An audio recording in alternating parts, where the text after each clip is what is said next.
Ya,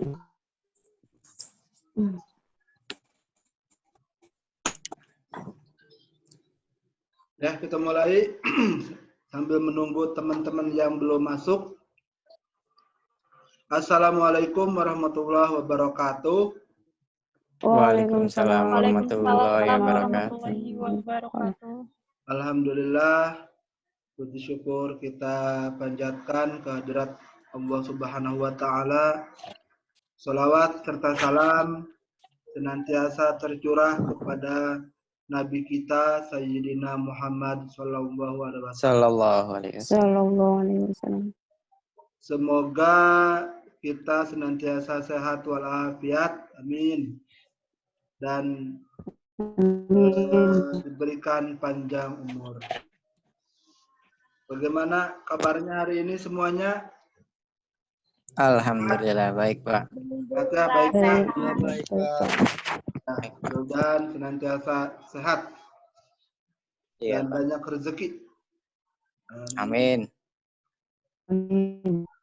Nah, untuk mengefektifkan waktu, kita mulai saja pembahasan hari ini.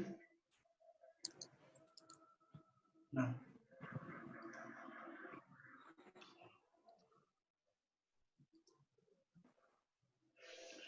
pertemuan yang keempat idealnya, walaupun ini yang ketiga karena kemarin sempat libur. Analisis lingkungan internal. Minggu lalu diskusi tentang analisis lingkungan eksternal. Hari ini lingkungan internal. Nah, saya tidak bosan untuk mengingatkan terkait proses manajemen strategik, bahwa manajemen strategik itu serangkaian aktivitas dan tindakan juga keputusan yang dimulai dari analisis lingkungan, kemudian formulasi, setelah formulasi ke evaluasi. Jadi sebelum menetapkan strategi di tahap formulasi ini, perusahaan itu terlebih dahulu harus melakukan ini, analisis lingkungan. Ada dua, internal, eksternal. Lingkungan eksternal, lingkungan yang berada di luar perusahaan. Ya. Ada 3 jenis lingkungan makro. Makro itu di luar sekali. Ada ekonomi, ada legal, ada sosial, budaya, politik, itu makro.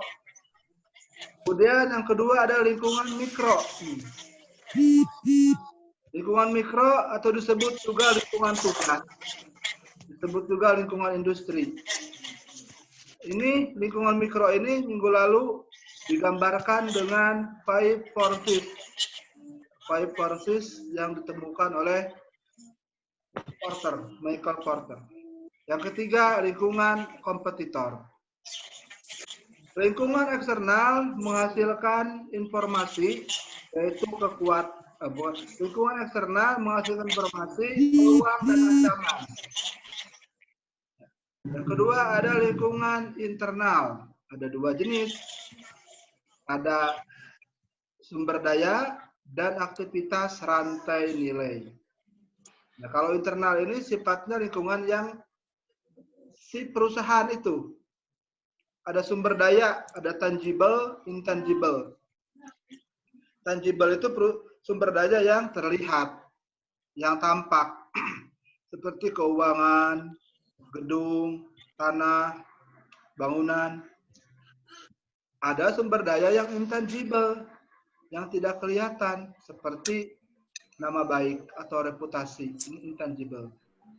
Kemudian ada istilah aktivitas rantai nilai atau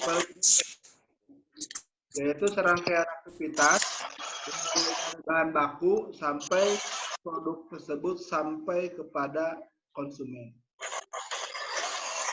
Dan setelah analisis lingkungan masuk ke sini nih, tahap berikutnya formulasi strategi. Di formulasi strategi lah ditetapkan strategi yang terbaiknya apa. Kemudian setelah ditetapkan strateginya, dipilih strateginya, masuk ke tahap berikutnya menerapkan strategi.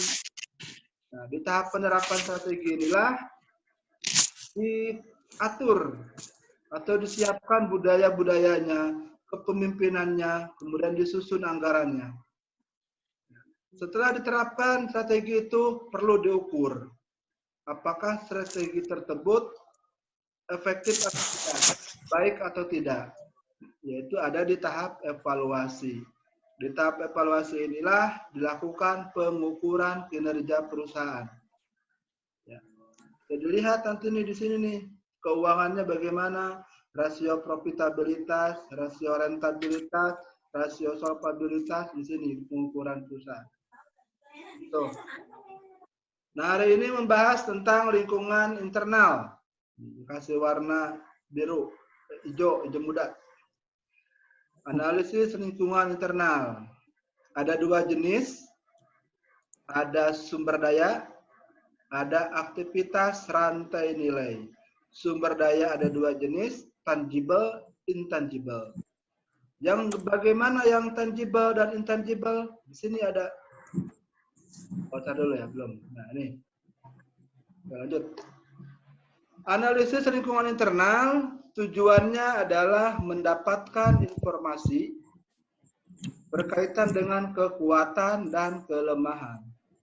Jadi kalau eksternal itu peluang ancaman, kalau internal kekuatan dan kelemahan, atau disebut dengan SWOT. Jadi ini lingkungan internal itu tujuannya mendapatkan informasi kekuatan dan kelemahan perusahaan. Nah, sini ada model gambar bagaimana sumber daya itu berdampak kepada keunggulan bersaing. Keunggulan bersaing itu kemampuan perusahaan untuk bersaing dengan kompetitornya. Pada prinsipnya semua perusahaan menginginkan memiliki keunggulan bersaing. Di sini ada nih, ada sumber daya dan aktivitas nilai. Ini merupakan kekuatan atau lingkungan internal perusahaan. Ada sumber daya, ada aktivitas rantai nilai. Bergabung menjadi apa yang disebut dengan kapabilitas perusahaan atau kemampuan perusahaan ini. Di sumber daya dan aktivitas rantai nilai menjadikan sebuah kapabilitas perusahaan, kemampuan perusahaan. Kemudian kapabilitas ini akan menjadi kompetensi unggul sebuah perusahaan jika memenuhi syarat ini di atas ini. PRIN. P-nya valuable, R-nya rel, kemudian I-nya costly to imitate, dan N-nya non-substitutable. Jadi kapabilitas ini akan menjadi kompetensi unggul kalau dia bernilai atau variabel. Kemudian rare, langka, unik. Kemudian cost to imitate. Artinya apa costly to imitate? Susah ditiru. Kemudian non-substitutable. Tidak dapat digantikan. Jadi kapabilitas ini akan menjadi kompetensi unggul perusahaan jika memiliki karakteristik ini. Bernilai, unik, susah diimitasi, dan tidak tergantikan. Udah ngerti. Kompetensi unggul akan berdampak kepada keunggulan bersaing. Nah, konsep ini ditemukan oleh Kit, Ireland, dan Hoskinson. Ya, lanjut. Di sini sumber daya tangible, sumber daya terlihat.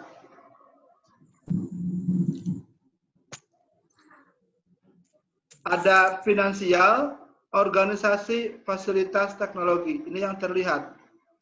Finansial itu artinya kemampuan perusahaan untuk mendapatkan dana, baik dari luar maupun dari dalam. Organisasi berkenaan dengan kemampuan perusahaan dalam merencanakan, mengontrol, dan mengkoordinasikan. Fasilitas menyangkut tentang lokasi perusahaan, lokasi pabrik, dan akses terhadap bahan baku. Teknologi berkenaan dengan kemampuan perusahaan mengembangkan teknologi ya, yang dibuktikan dengan hak paten, hak cipta, dan trade secret. Itu tangible. Sumber daya berikutnya ada yang namanya intangible, yang tidak terlihat. Ya, yang tidak terlihat. Ada SDM. Nah, SDM ini bukan SDM orangnya, tapi lebih ke sifatnya softnya, yang tidak terlihatnya, yaitu pengetahuan, keterampilan, kapabilitas manajerial, rasa saling percaya, kemampuan berkolaborasi. Ini tidak tampak. Aspek SDM namun tidak tampak, dan itu aset atau sumber daya yang berharga bagi perusahaan. Apalagi yang tidak terlihat, inovasi. Tentunya bukan produknya, tapi inovasi yang sifatnya ini nih, ide, kemampuan, kapasitas, ini masuk ke sumber daya yang tidak terlihat. Kemudian ada reputasi, nama baik, juga sumber daya perusahaan yang tidak terlihat. Merek, reputasi, persepsi.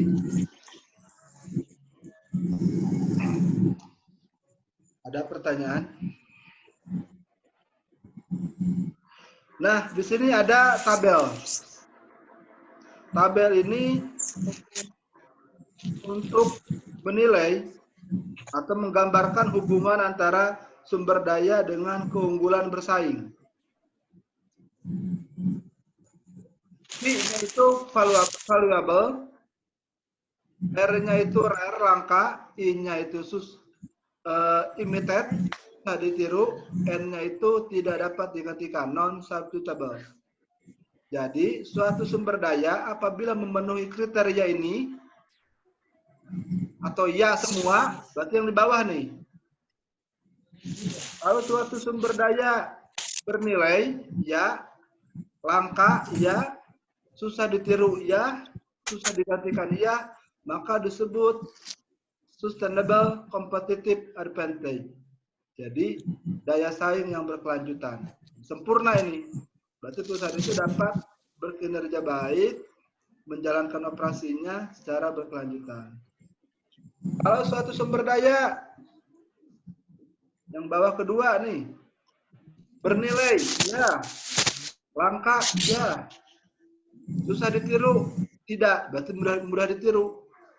Kalau bernilai, langka, tapi mudah ditiru, masuknya kategori temporary competitive advantage. Jadi, unggulnya sementara. Nah, berikutnya, yang ini nih. Kalau sumber dayanya bernilai saja, namun dia tidak langka, mudah ditiru, dan mudah digantikan, masuknya competitive atau ada yang paling parah di atas.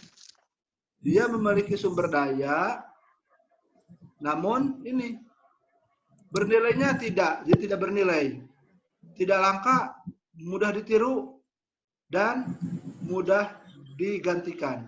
Masuknya ke competitive disadvantage, tidak unggul. Nah, yang ini nih parah, nanti tidak bisa bersaing. Contoh sederhana, misalnya Uniba. Sumber daya yang menonjol adalah misalnya lokasi. Lokasi Uniba yang strategis dan di pusat kota. Dicek di sini nih. Valuable tidak, bernilai tidak. Pasti ya. Lokasi sangat menentukan. Jadi bernilai. Uniba. Ya. Langka tidak? Tidak, Bang.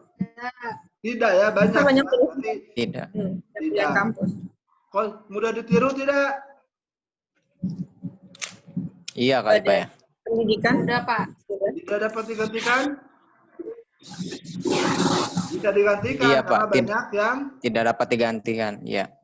ya, tidak dapat digantikan. Banyak penggantinya, banyak kampus yang letaknya di pusat kota. Jadi cuma valuable aja mungkin masuknya ke ini competitive parity sama dengan pesaing. Itu dari satu aspek saja, contoh sederhananya. Nah, terakhir. Analisis lingkungan internal selain melihat sumber daya juga melihat ada yang disebut dengan aktivitas rantai nilai ditemukan oleh Michael Porter pada tahun 1985. Hebat. Konsep analisis rantai nilai adalah bahwa serangkaian proses ini yang meliputi inbound logistik, kemudian operasi, pembuatan produk, kemudian outbound logistik, kemudian pemasaran, marketing, kemudian pemberian servis berkontribusi terhadap profit margin atau keuntungan perusahaan. Jadi kinerja perusahaan itu tergantung oleh rangkaian proses ini. Rangkaian proses ini dalam analisis rantai nilai disebut primary activities atau aktivitas utama. Ini aktivitas ini terlibat langsung dalam pembuatan produk. Ada lagi yang di atas nih, aktivitas pendukung yang tidak berhubungan dengan produk, namun berpengaruh terhadap prosesnya. Ada firm infrastructure atau infrastruktur perusahaan, meliputi kepemimpinan, pengelolaan manajerial di sini. Ada HR management, SDM, meliputi training, kemudian rekrutmen, juga punishment di sini. Ada teknologi, pemanfaatan, ada procurement, pengadaan, yaitu proses negosiasi dalam pembelian bahan baku. Jadi bahwa rangkaian ini berdampak terhadap profit margin atau keuntungan. Inbound logistik itu apa? Inbound logistik itu mulai dari bahan baku, dari supplier dibeli, kemudian disimpan di sini di inbound logistik, di gudang, dikelola, diatur, kemudian selanjutnya diproses. Oke, ya, ada proses dari bahan baku sampai menjadi produk jadi, masuk ke outbound logistik. Disinilah produk jadi disimpan di gudang. Gudangnya dikelola, setelah di gudang langsung ke marketing, sales, ya, dipasarkan, maka dalam penjualannya pelayanan nanti menghasilkan margin keuntungan. Setiap proses memberikan nilai tambah tersendiri sehingga di akhir ini nilainya memberikan nilai yang maksimal. Misalnya saya ingin jualan donat yang unik, yang memiliki nilai tinggi. Inbound logistiknya, ya, bahan bakunya dipilih, bahan baku dari gandum atau gula yang berkualitas, yang alami di sini inbound logistiknya. Kemudian di operationnya untuk membuat donat yang berkualitas, maka disediakan mesin-mesin yang bagus, suasana kerja yang enak, bersih, kemudian keuntungan diatur. Setelah jadi produk, masuk ke outbound logistik, ya, untuk membuat donat yang berkualitas, maka disimpan di tempat penyimpanan yang bagus, dikemas dengan yang menarik di outbound logistik ini. Setelah dikemas, disimpan di gudang, selanjutnya proses pemasaran. Digunakan misalnya pemasaran yang berbasis teknologi. Orang bisa pesan melalui GoFood.